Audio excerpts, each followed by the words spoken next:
Welcome back to America's Sports. This is episode 2 of Power Rankings. This is for the month of October. So not just for week 7, but for the whole month. On the channel, we do Power Rankings every 3 weeks, and this is the top 10. The top 10 is based on how well the team has done in however many weeks has been played, and we also factor in their next 3 games. We judge teams' next 3 games because that's when our next Power Rankings comes out. So, for example, if I have a team number 1, it doesn't necessarily mean that I think that team is going to be number 1 at the end of the year. I just think that's number 1 right now. All right, let's get into it.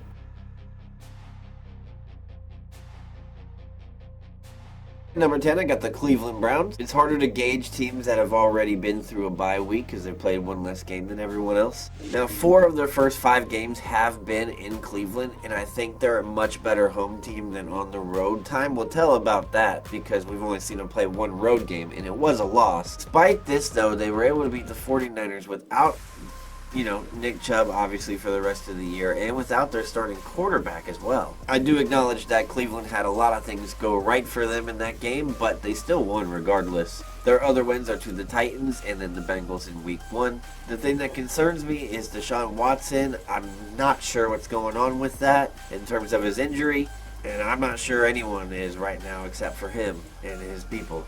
Their next game is at the Colts with Anthony Richardson out for the season. That game becomes a little bit easier, but that's not guaranteed. Then they go to Seattle, and I do think they'll lose that one, and they'll beat the Cardinals. So they could be 1-2 or 2-1 over the next 3. Number 10 is where we'll safely put them.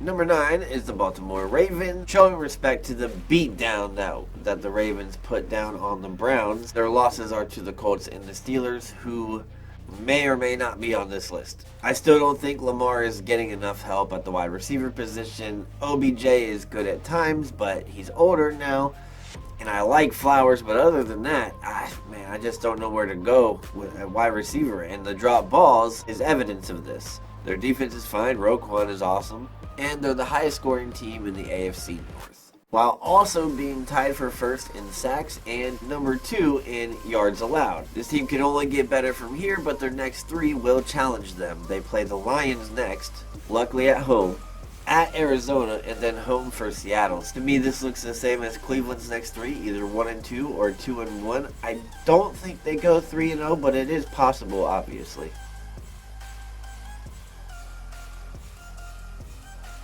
Number 8, I got the Dallas Cowboys.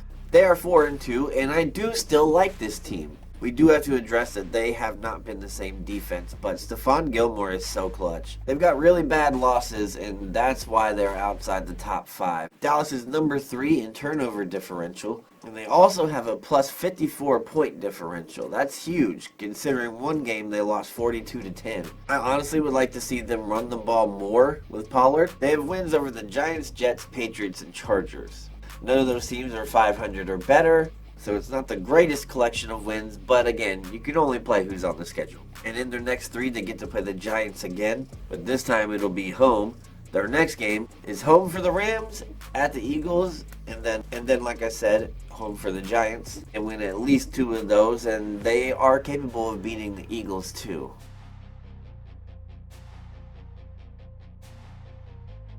And number 7 goes to the Buffalo Bills, who are 4-2. And I do think they will rise, but this is where they are right now. Their last 2 weeks have not looked great. Now, a win is a win, and they did beat the Giants. And we can woulda, coulda, shoulda it all night long, but they still won the game. They are that other team that is tied for first with Baltimore in total sacks, and they get it done with a few different guys. Leonard Floyd has 6.5.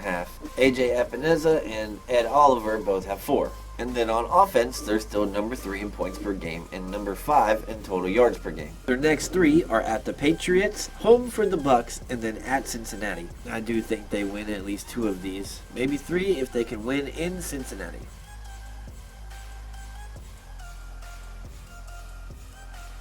At number 6, I have the Jacksonville Jaguars, who beat number 7 Buffalo Bills a couple weeks ago in London. And they're winners of 3 games in a row. You can say that since my last power rankings that this is the hottest team in the league. Or you could mention a couple of the teams that I have directly ahead of this team. They are number 10 in points per game at 23.7, but over their last 3, they've averaged more than 28 per game. They have a sweep on the Colts, and then those 2 wins in London against the Bills and the Falcons. Their next 3 are at the Saints, at the Steelers, and then home for the 49ers. This is definitely going to be a defensive test, and their points per game will likely go down a little bit. If they can win these games, the sky is the limit, and they are in great shape in terms of their division and just overall.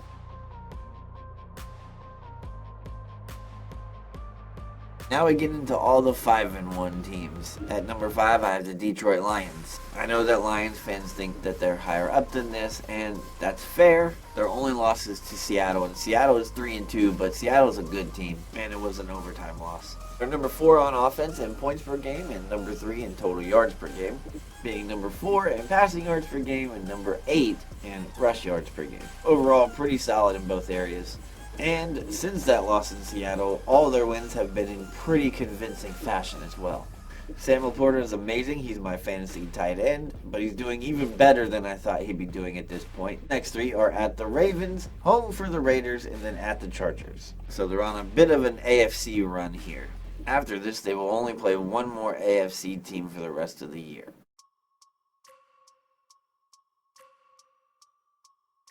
Number 4 is the Miami Dolphins, who are 5-1, and the difference between them this year and last year is this year they've also got an incredibly potent run game. They rank number 1 in basically all offensive measures: rushing, passing, total yards, points per game.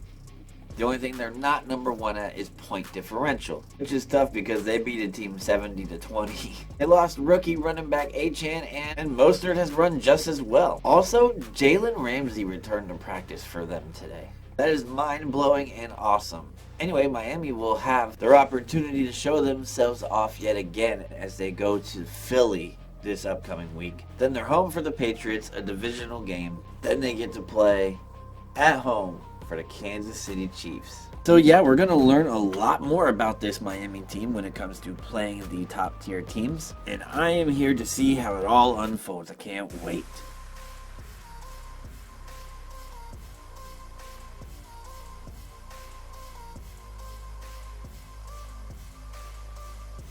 At number 3, I got the San Francisco 49ers, and a lot of this is because I'm not sure about them injury-wise. They had just about everything go wrong for them in Cleveland over this last week, and they still were just a missed field goal away from winning that game at the end. But in the end, we all know that no one's going to be undefeated.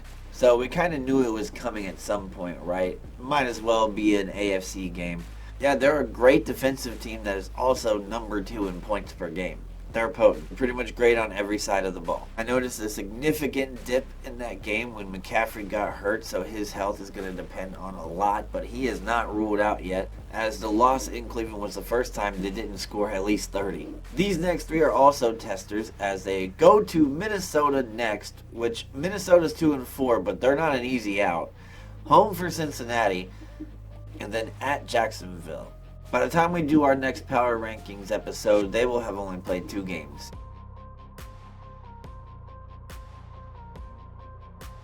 My number 2 team is the Philadelphia Eagles. They were kind of in a similar situation as the 49ers on the same week. But the Jets, like the Browns, at home are just a juggernaut on defense. They're number 2 in rushing yards per game. They're number 5 in points per game. They're tied for second with Kansas City and Pittsburgh in making teams fumble it. The defense hasn't quite been what it was last year, but that was kind of expected. They lost a lot more pieces on defense than people realize. Jalen Hurts has 7 passing touchdowns, but also 7 interceptions. But there's 5 rushing touchdowns as well. All of these things are very fixable for Philly, and they have a chance to be even better, which they can only go up 1 spot from here, in my opinion. Home for the Dolphins. Then they go to Washington, and Washington has played them great the last few years. Then home for the Cowboys by the time we do our next Power Rankings. So they're either going to go up to number 1 or they're going to fall a decent amount.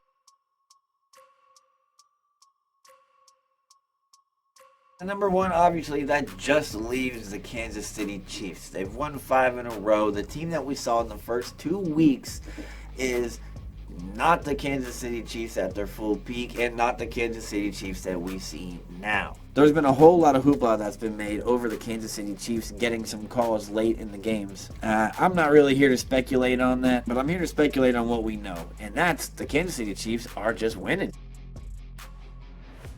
Even though this isn't a power rankings about the end of the year, my brain just tells me that they're always going to be at this spot or really close to this spot throughout the whole season. I believe right now their defense is better than their offense, and the offense has Patrick Mahomes. Defense is holding teams to 14.7 points per game, which is number 2 in the league, just barely behind the 49ers. Yet the offense is still number 4 in total yards per game. Their next 3 are home for the Chargers, at the Broncos, who they just played last week, and then home for the Dolphins. So they got a bunch of AFC games to play. I do think this team will be number 1 in the power rankings in the next episode. That's it for this month's power rankings. Be on the lookout for Week 7's predictions show in a couple of days. I am doing very well, and I've also got an NBA preview show coming out. Make sure that you're subscribed for more of America Sports.